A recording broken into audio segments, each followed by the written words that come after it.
average annual external debt repayments. The International Monetary Fund has concluded its review of Malawi's economy, highlighting significant challenges, including low growth, high inflation, and sustainable debt.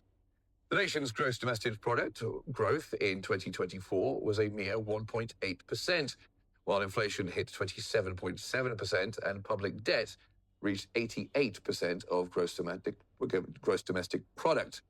The IMF's executive board called for urgent and decisive reforms, stressing the need for fiscal consolidation through increased domestic revenue, tax reforms, and expenditure control. They urge immediate reforms, including boosting revenue, controlling spending, tightening monetary policy, and tackling debt restructuring to stabilize the economy and attract investment.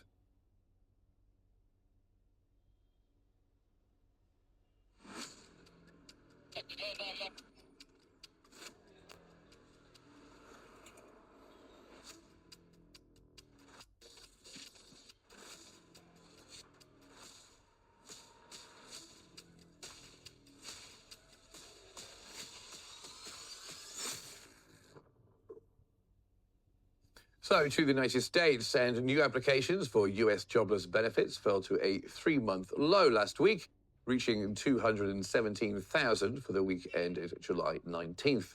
This figure, reported by the Labor Department, was lower than economists' forecasts and marks the 6th consecutive weekly decline, indicating stable labor market conditions.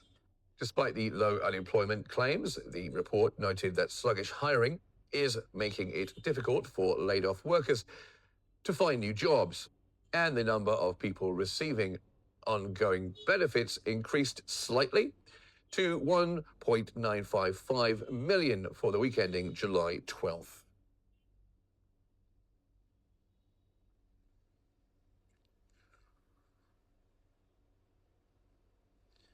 President Donald Trump has touted a recent deal between the United States and NATO, whereby European allies would purchase weapons and send them to Ukraine.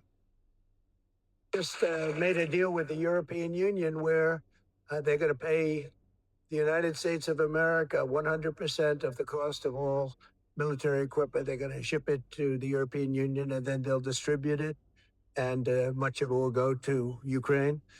It's been a long time since you've heard those words, because we're in for $350 billion. But now we send it to Europe, and Europe pays. And we had a tremendous NATO meeting a few weeks ago, and it was pretty amazing, actually, what happened. They agreed to go from 2% to 5%, and they had 2% where they didn't pay. They have 5% where they've already paid.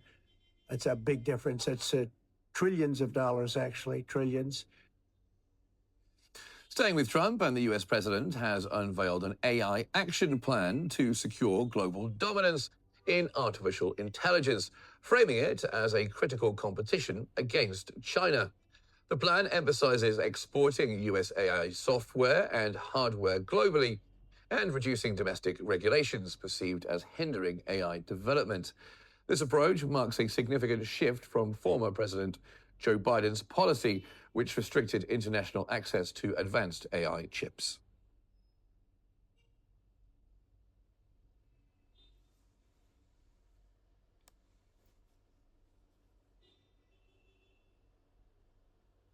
Now, for more on this, we're joined from Chicago by the economic policy advisor, Tariq El-Rifai, who is joining us now on Q News Economic Bulletin. Thanks for being there with us. So how does policy?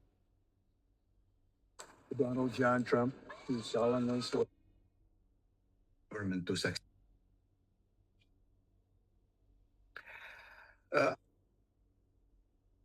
The fragile security situation and the problems in Syria to significantly boost Syria's economy.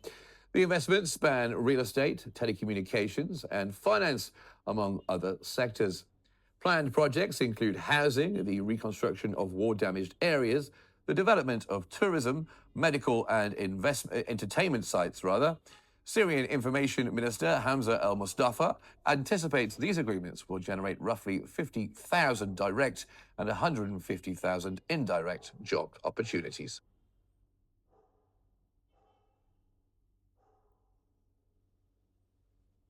Now, to talk more about this for us, we are joined from Washington by Middle East and Gulf strategy expert and director at the Orient Research Centre in Washington, D.C., Dr. Samir Al-Taqi. Thank you very much for being here with us on Q News. So let's start with the big picture.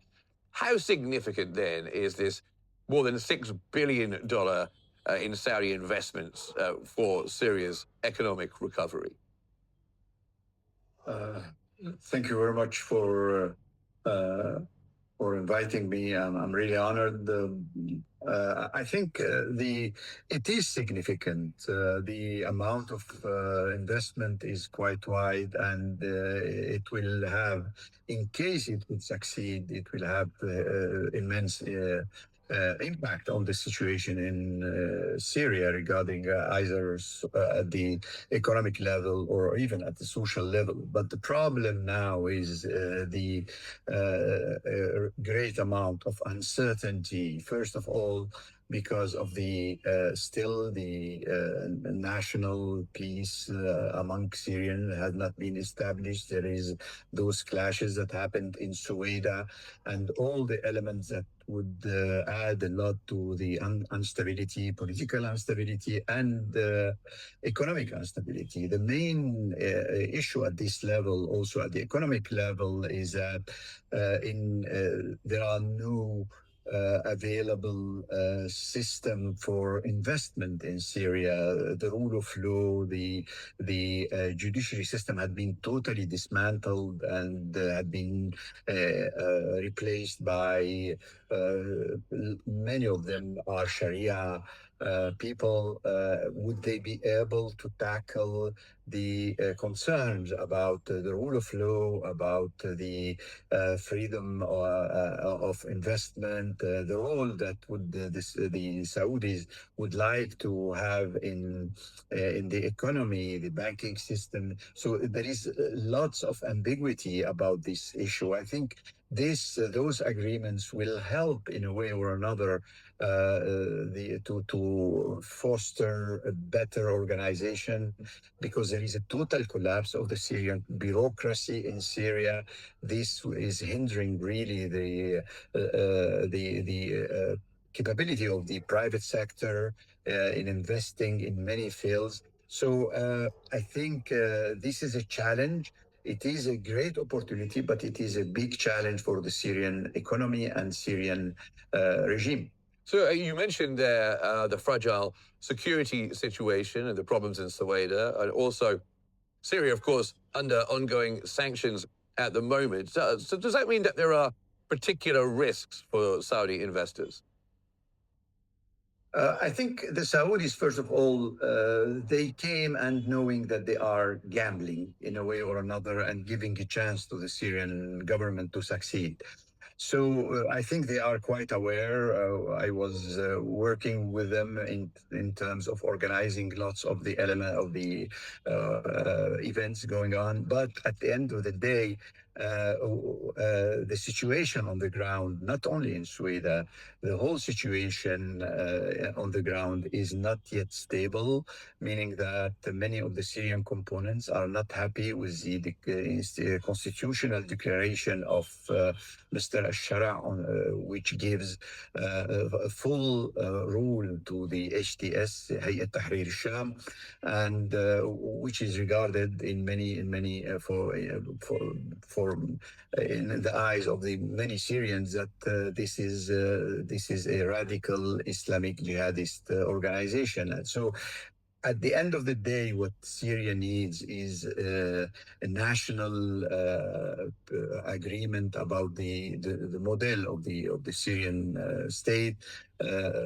Many components, not only the religious component, but also the ethnic, and many Sunnis, secular people are very much keen to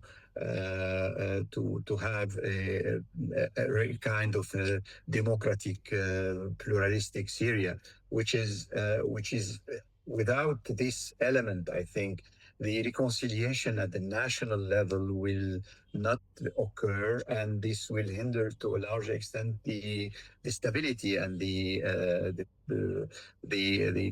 even security of the Syrian nation, especially that there are many neighbors in the region that are keen to intervene just in case there are any problems in the any disagreement among the Syrians. They are trying. The Israelis were trying. The Iranians, the Turks. So the political stability, I think, is the main challenge and the main factor that will decide about the success of any rehabilitation of the Syrian economy. Okay, and what sectors would you expect to benefit most from these agreements? And how quickly do you think we might see any kind of real impact on the ground in Syria? I think it will have definitely a positive impact because lots of those investments are regarding building hospitals, building some hotels, and also the infrastructure, and also regarding the energy sector. So this will allow, to a certain extent, a little solution. You know, we have in Syria unemployment rate which is reaching now 72% of male population, which is huge. Poverty and even really the poverty had developed to a large extent, and even some areas there is some family. I think in this respect, we need to take into account that any investment would be very much positive and received, and it will have a very good impact, I think. But the limited. I think the energy sector will need at least 2 or 3 years to be reconstituted. And I think the main issue here is that the industry is totally crippled because of the problems in energy and the fact that we have a very shrinked national market. The market is because people are became really poor and no more able to buy goods, and they are living on the minimum. The volume of the market is very small. Well, thank you very much indeed for your insights. We will continue to watch to see what happens in Syria and hope for the best for their economic development. That was Middle East and Gulf strategy expert and director at the Orient Research Centre in Washington, D.C., Dr. Samir El-Taqi. Thank you very much for joining us here on